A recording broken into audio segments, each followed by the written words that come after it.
If you had met me just a year ago, you would have been meeting a completely different person. I probably would have said, "Hi, my name's Tammy.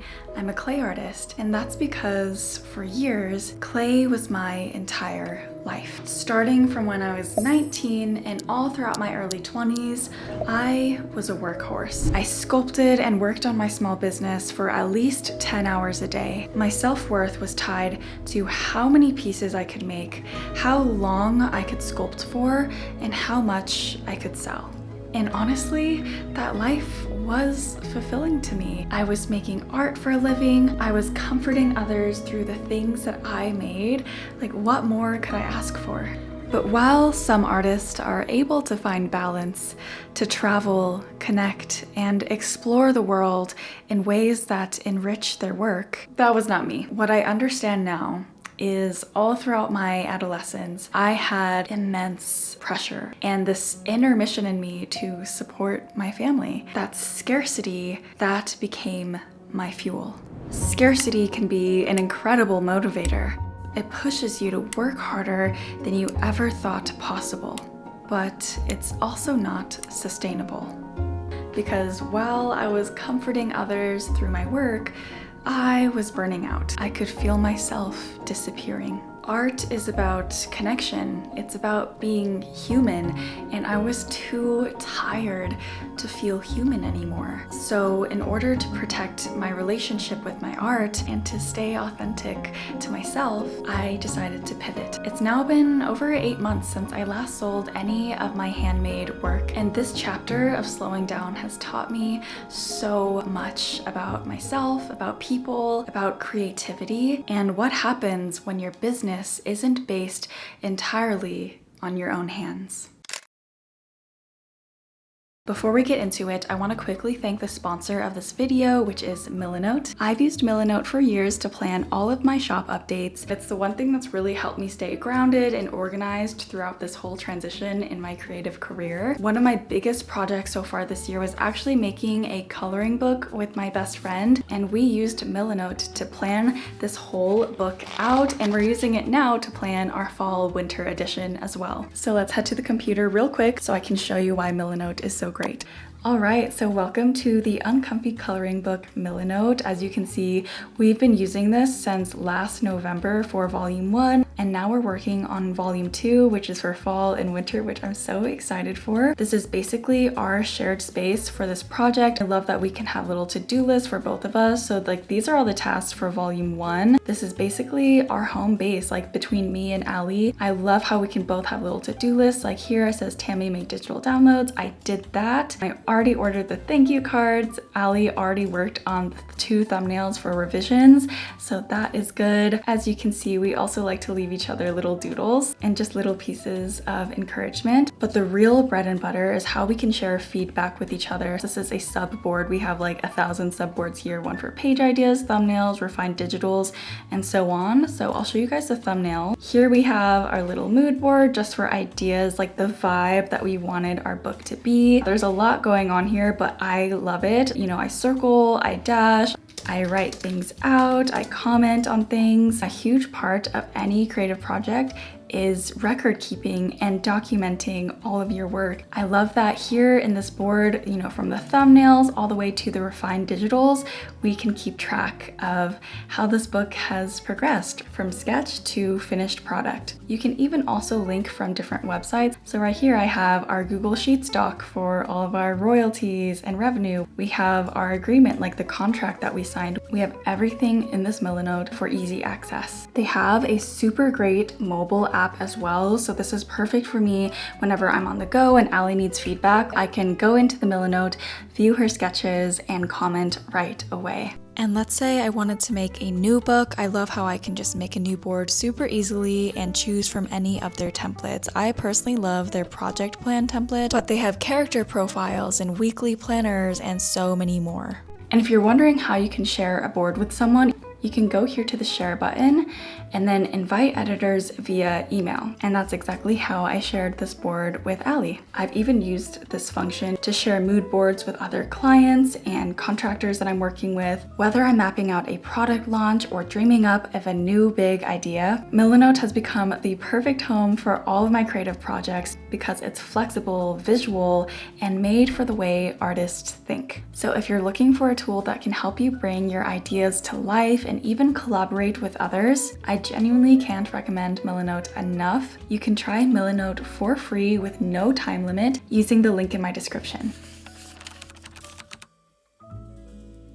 This may sound counterintuitive, but slowing down has given me so much time. Let me explain. I used to struggle so much with this idea that whenever I wasn't working, I was wasting time. I had this mentality that only once I finish all of my tasks, then I will have time to live my life. If I sculpt everything, if I ship everything out, if I edit this video and get everything published and do all of these other tasks, once I finish everything on my checklist, somehow the universe will give me time to finally rest and relax and have fun. It's sad that I had to, reach my rock bottom in order to finally decide to take a break. But once I took a break, I finally had time to read and relax and learn new things. That's actually how I started reading this book. I finally had the time to read, right? And this book, Meditations for Mortals, it's so good. The author, Oliver Burkeman, was a journalist. He lived in the rat race, like every day, writing new assignments, researching and writing and researching and writing. His story felt very similar to mine. But the biggest takeaway from this book is that we all have such a finite amount of time. In a day, we only have 24 hours. In life, we only have as much as our body can give us. So it's not a matter of racing through your hours to try to finish everything and get everything done. It's a matter of using the time you have now to live the life that you want. Do I really want to spend all of my days indoors at my desk sculpting the same things that I've been sculpting for the past 5 years? No, not really. In the past, I was feeling so distant from my original mission because I was so tired and burnt out. I've truly felt like I had no time to live the life that my art was supposed to reflect. But also, I want to believe there's more to life than just grinding towards a goal. That's not linked to numbers or validation. Don't get me wrong, working towards a goal, working on your art, that is like one of the most fulfilling parts of my life. On the other hand, how can you make art if you're not living your own life? I can't make art from an empty cup. Some of my best ideas have come when I was doing absolutely nothing. There's a part of your brain that turns on when you're doing tasks that you do normally, like taking walks, washing the dishes, showering. That is when your subconscious can actually think creatively. It's not when you're sitting at a desk toiling at the late hours of night. At least that's not how it worked for me. In the same vein, doing things for enjoyment, such as reading, traveling, going to the lake with your friends, and watching the sky shift colors. These moments are all part of the creative process. I realize now that you need the mundane to be creative. It doesn't always have to be go, go, go. You also need rest. A huge thing that has been the hardest for me to learn is that you don't need to earn your rest. I used to feel so guilty for taking a break, but you don't need to hit a wall or fall to rock bottom to deserve care. You don't need to burn out to justify slowing down. And it's all about knowing your body, right? I think it's such a cool skill to know exactly right before you get tired. Let's say you've been working for 3 hours. I think I'm good to take a break now, instead of working past that threshold and then finally realizing like I'm so tired and my eyes are bloodshot and my back hurts. Like that is when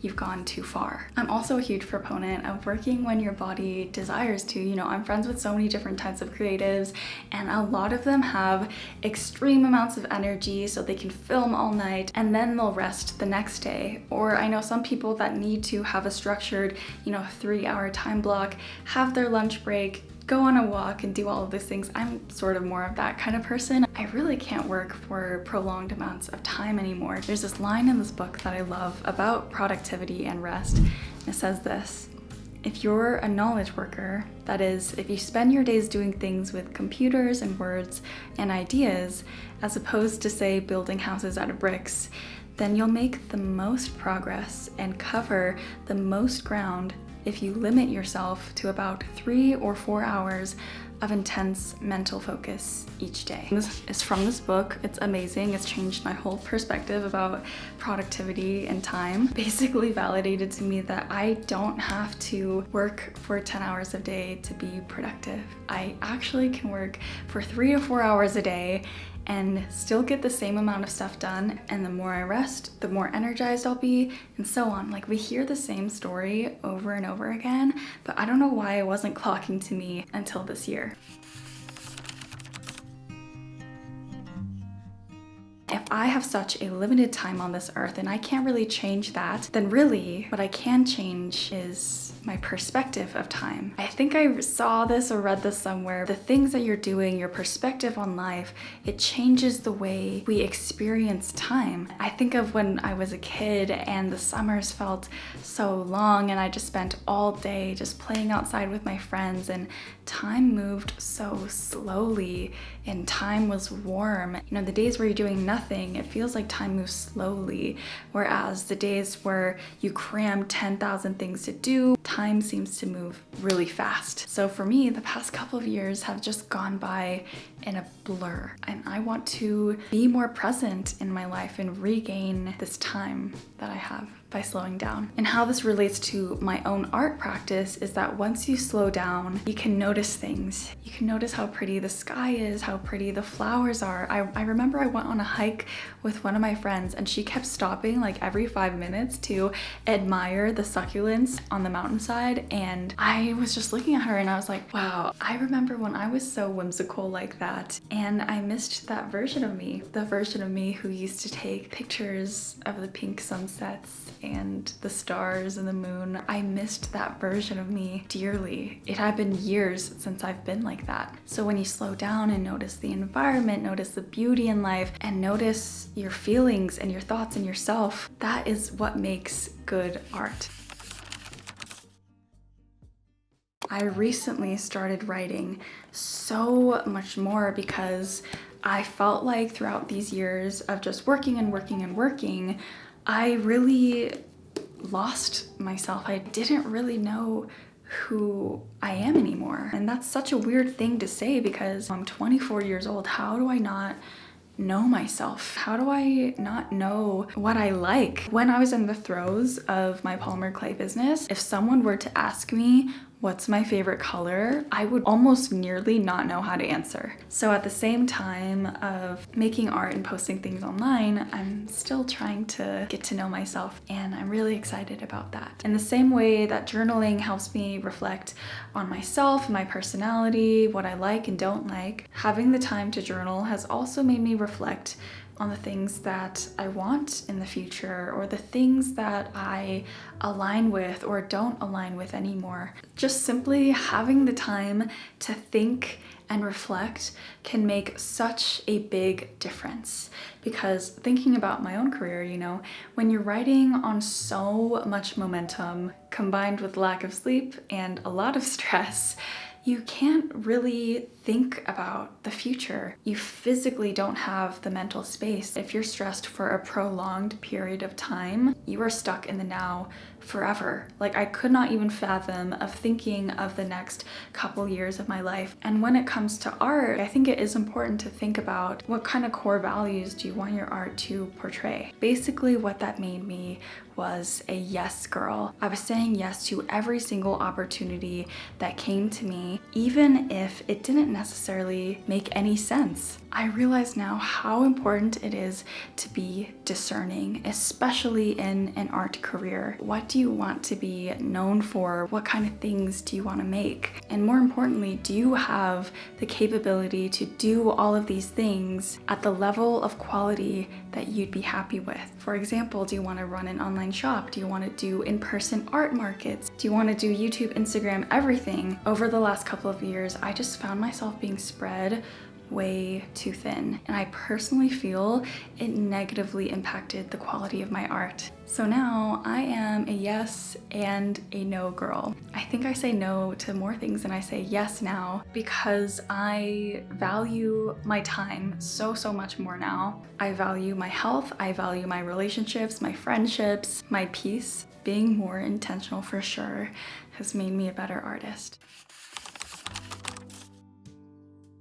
When I finally had time to evaluate the way that I was working and the way that I was building out my business, I realized that I had been delegating my time so poorly, in the fact that I was doing everything by myself when my goal all along was to build a studio full of other creatives and other people working with me and building out this comforting space on the internet together. This is a bit of lore, but Uncomfy Studio actually wasn't just me. It was originally me and my other friend. So all along, Uncomfy was meant to be more than one person. It was meant to be a collective of things. That's why I changed it to Uncomfy Co, like Uncomfy and friends. If you're wondering what happened to that friend, everything's okay. She just didn't want to work on Uncomfy anymore.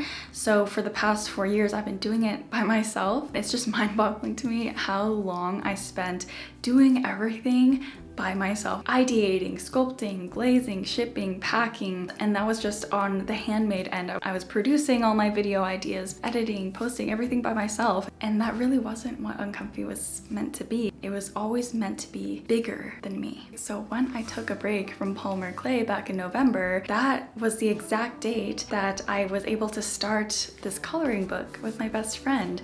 This is the first like big project that I've done with someone else, and I'm so proud of it. Like, from the characters that I've been sculpting, my friend Allie was able to help me illustrate everything, but we both ideated on all the pages together. Like, this truly feels like a melding of both of our skills and both of our life journeys, and it's so beautiful. And this is the thing that I'm the most proud of this year, and it was something that I made with someone else. I truly believe that the greatest art is made with other people. I love that I was able to make something that can help other people, maybe hopefully other burnt out artists, to get in touch with their creativity again.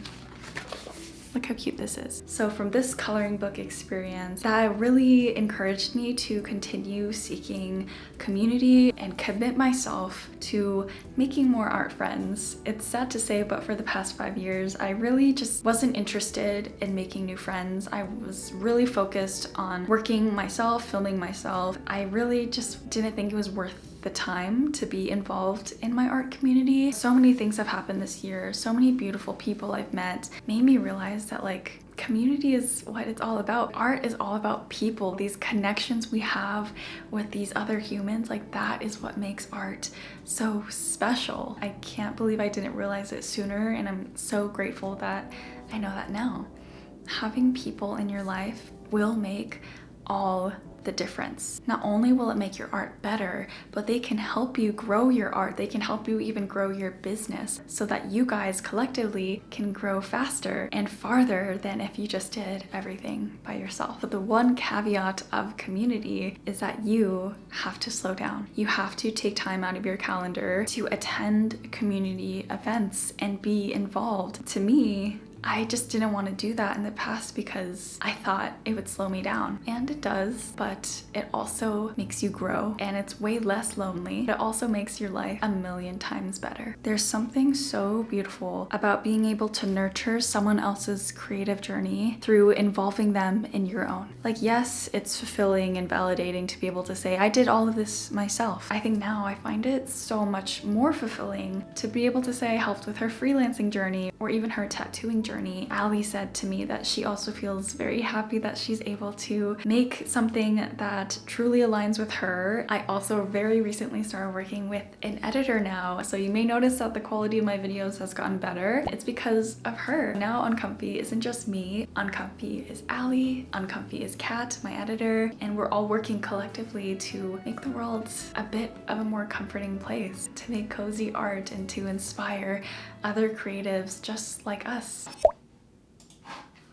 My YouTube video just ended, so I'm replaying it now. It's not just a nice screensaver, it's actually a YouTube video. Anyway, this leads me into my last point, in which slowing down has allowed me to put more love into everything that I do, in combination with being more intentional with the things I do and bringing people in to help me. I've started, scaling my business, and that experience has not felt as great as I thought it would, because at first a lot of people were upset that I wasn't the one making everything myself anymore. But scaling your art business doesn't mean it loses any love. I think, in fact, Uncomfy has gained 3 times more love because 3 people are working on it now. I used to think allowing other people to help me with my work and stepping back meant that I wasn't a real artist anymore.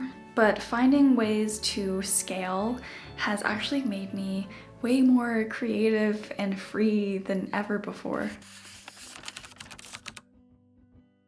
When you delegate your tasks, you have more time to rest, but also more time to be curious and make things just for fun. And I think that's where most artists started from. You start off as a little kid, just drawing and crafting and creating because it was fun. I feel like this year has been so rocky for me because I'm so not used to creating from curiosity. I'm still learning to do that now. I'm really excited to do some more idea-based videos, just making things for fun without selling them. So one of my projects I'm working right now is making 100 cakes to donate, and I also have some other ideas working in the background. I'm so excited to make art again. That type of art, you can just feel it. You can feel when the artist had their full heart in it. Life is all about balance. There is merit to hard work, there is merit to grinding and, living that lifestyle. I lived that life, I loved it. But when I'm not rushing to meet a deadline or fill an order, I can create from joy and curiosity and not pressure. In the coming years, I hope that shows in my work. So if you're an artist or a business owner, I just want you to know that it's okay to slow down. It's okay to pivot. You are not failing if you choose rest. You are not less of an artist for needing softness. You deserve a life that feels like yours, and your art will thank you for it. Slowing down didn't make me less productive.